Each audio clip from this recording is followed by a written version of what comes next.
बेटा बता तो दिया है, मेरे पास तो एक पेंशन नहीं है। नहीं हो पाएगा भैया, बता तो दिया, मजबूरी है हमारी भी।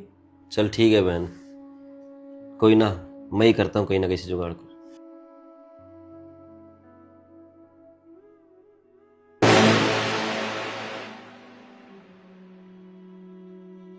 सुनो जी, हाँ प्रियंका, ये ना मेरे गहने हैं, तो फिर इनका मैं क्या करूँ?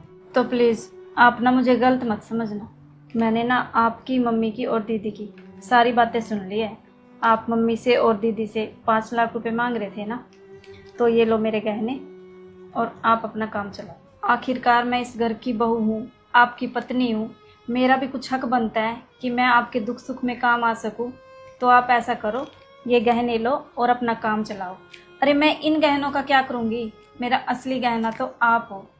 आप सब मुझे अपनी फैमिली का हिस्सा क्यों नहीं मानते हो? जब भी मैं मम्मी दीदी और आपके पास जाती हूँ, आप अपनी बातों को तभी घुमा देते हो। क्या मैं इस फैमिली का हिस्सा नहीं हूँ? तो क्या मेरा इतना भी हक नहीं बनता कि मैं अपनी फैमिली के काम आ सकूँ?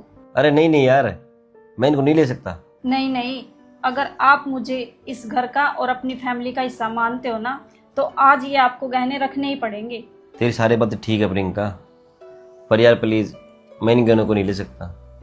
इन गहनों पे ना तेरा हक है।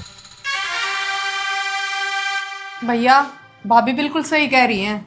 मम्मी दीदी आप, आज हमने इनकी बातें सुनी है तो हमें एहसास हुआ है, हमने तो कभी भाभी को अपने घर का हिस्सा माना ही नहीं। बेटा सोनिया बिल्कुल ठीक कह रही है, बहू भी घर का एक हिस्सा होती है। जब वो शादी करके आती है ना घर पे, तो घर की फैमिली मेंबर ही बन जाती हैं।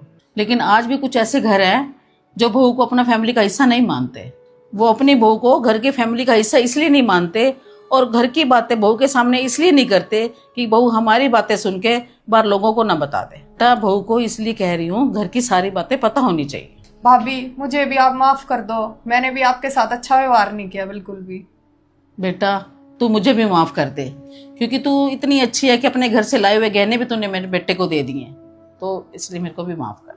तो बेटा हम तेरे घर के लाए हुए गहने नहीं ले सकते, तो हम कहीं ना कहीं से मिलके सारा अरेंज कर लेंगे। नहीं नहीं मम्मी, इसका मतलब तो ये है आपने मुझे अब तक भी इस घर का हिस्सा नहीं माना है, तभी तो आप मेरे गहने लेने से मना कर रहे हो।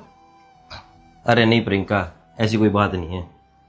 तू अपने गहने ना अपने पास रख ले, हम कोई ना कोई जुगाड़ लगा देंगे।